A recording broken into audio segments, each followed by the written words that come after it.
Based on all these pros and cons, there is a spectrum of ways to deal with designer babies.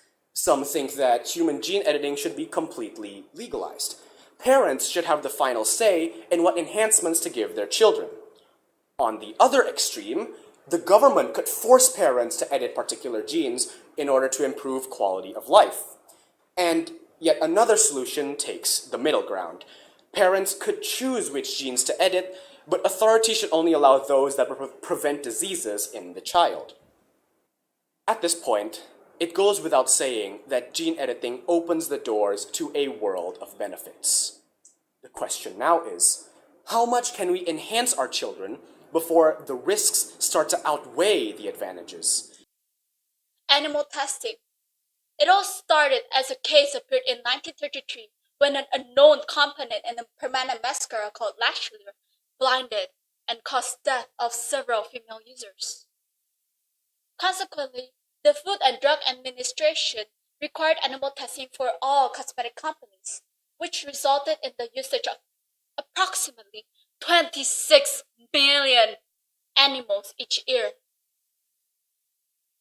The alternatives of animal testing includes in vitro testing, which is the medical experimentation performed outside of a living organism, and also in silico testing, which is a biological experiment done on computers without the use of physical experiment.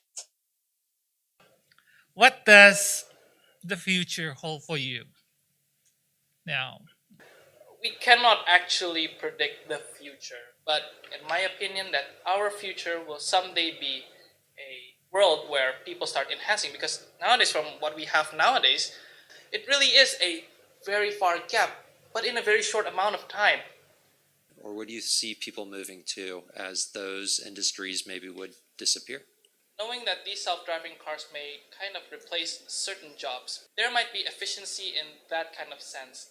But in certain jobs, because knowing that self-driving cars is a progress, it's not going to be like as easy as flipping a pancake. So having these self-driving cars might someday in the future is where people will adapt. Because the focus on this thesis is to make sure that people understand first the knowledge that these cars are existing. We must be ready for it. Help! I'm not scared of dying. I am scared of living. These are the words of a 14-year-old. Why would a person who has a healthy relationship with God feel sad, hopeless, numb, or even neglected? As surprising as the sound, sometimes even Christians can feel like suicide is the right option, especially when faced with depression. How did Japan change their food culture? I could come up with a hypothesis through my history knowledge. So a bit of quick history. After World War II, Japan is basically destroyed and screwed. But in the turn from the 40s to the 60s, they have a massive economic boom because their alliance with America and their strategic location, they managed to rebuild, and that's why they become more consumptive in that period. That's why they fully embrace the Western diet because of their alliance and the fact that it's just to show that they're developing well.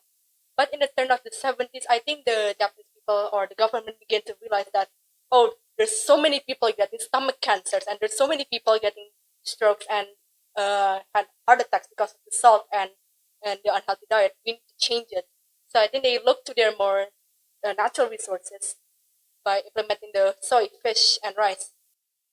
Let's take a quick trip down memory lane. Mr. Ish's history class, where he would talk about cathedrals of massive sanctuaries, majestic halls with unique and detailed carvings, instrumental classics that fill the silence throughout a chapel. Now, isn't this the concept of what a church used to be? We must understand that the methods may change, but the messages that they portray cannot. As the values and lessons are the torches that must be passed down to future generations, we as Christians are the front runners in addressing the situation to those in charge of our churches through our own self-reflection. We Christians are progressively building towards a healthy and effective community places of worship to further show dedication in our love for God. Thank you.